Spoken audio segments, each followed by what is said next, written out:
Hype machine, yeah. The only reason we made it was hype, You guys were, rock and roll was a fun time. One would have to think in the late 60s, early 70s, through that period. And you guys were one of the very big, you guys were packing arenas before anybody had the capability of doing that. You were truly one of the very first superstar groups to come out of that era.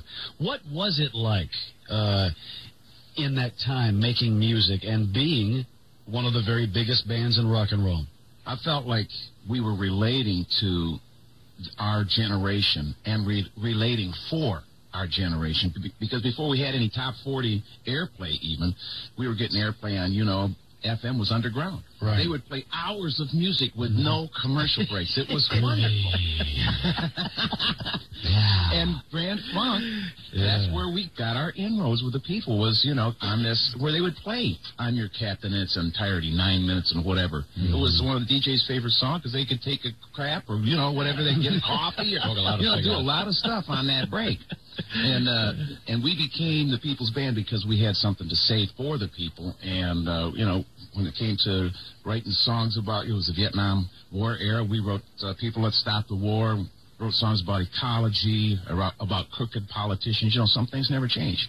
Yeah. You guys probably hear a great deal of this, but a good friend of mine who's going to be with me tomorrow night at the Greek talked about the fact that you guys, Grand Funk, got him through Nam.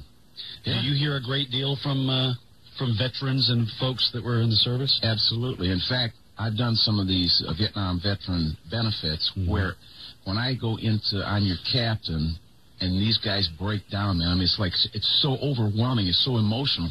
I get this softball right here and it's hard to sing, It's just to see these guys, what it means to them, what a song means to them today, You probably couldn't even relate at the time when you were doing it.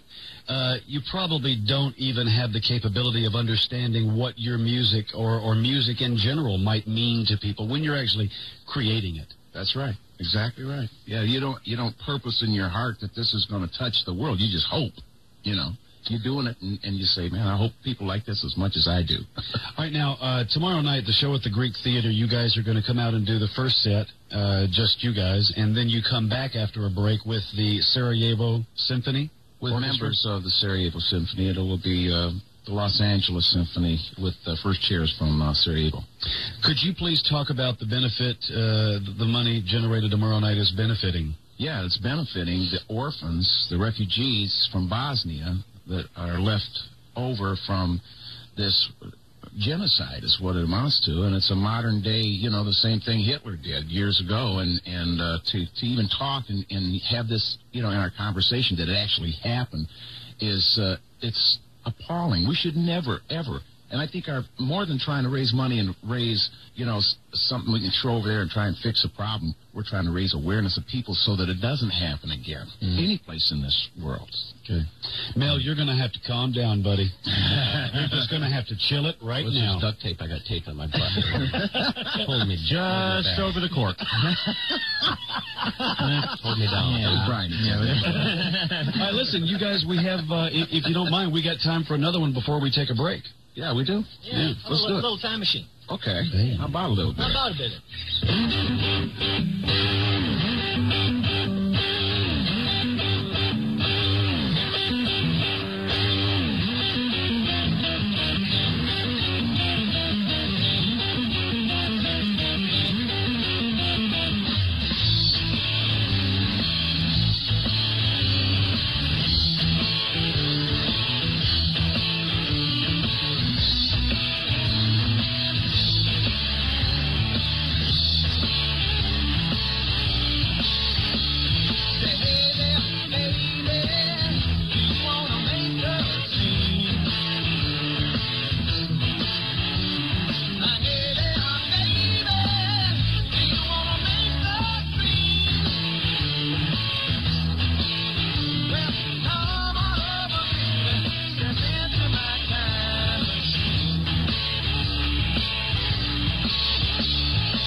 Hey, baby. All right, we're going to take a break and come right back with the Grand Funk Railroad and, of course, my partner's out-of-body experience. You guys sound great. All right. Don't go anywhere. We'll be right back.